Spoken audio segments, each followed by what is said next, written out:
Pamatuj si, jak jsme hráli v Bible Belt. Zapomeňte na 5leté děti, nechtěli, aby jejich teenageři chodili na naše show a pálili naše alba venku na ohni. To jen přimělo lidi, aby nás chtěli vidět. Děti nás chtěli vidět ještě víc, když to viděli ve zprávách. Takže to opravdu selhalo. Celé to Night Sight and Service bylo vymyšleno nevím kým.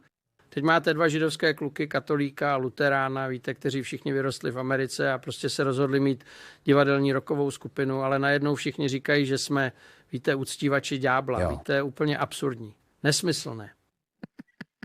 Kdokoliv přijde s něčím novým, vždycky se najdou lidé, kteří se toho bojí. Lidé se bojí změn, bojí se věcí, kterým nerozumí. A samozřejmě se to stalo i nám. Stává se to každému, kdo prorazí nové cesty. Jak jsem řekl, chtěli jsme posunout divadelní rok na další úroveň. Myslím, že The Who prorazili cestu, Alice Cooper samozřejmě prorazil mnohem více.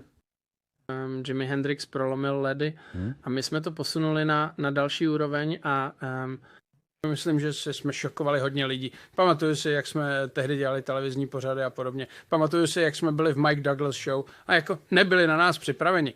Jo. Neměli tušení, co je čeká. Nevěděli, že vybuchnou bomby a lidé uskakovali zpět, jako byla to velká zábava. Myslím, že jsme dosáhli toho, co jsme chtěli dosáhnout. Problém byl, že na konci 70. let si na to všichni tak nějak zvykli. Jo.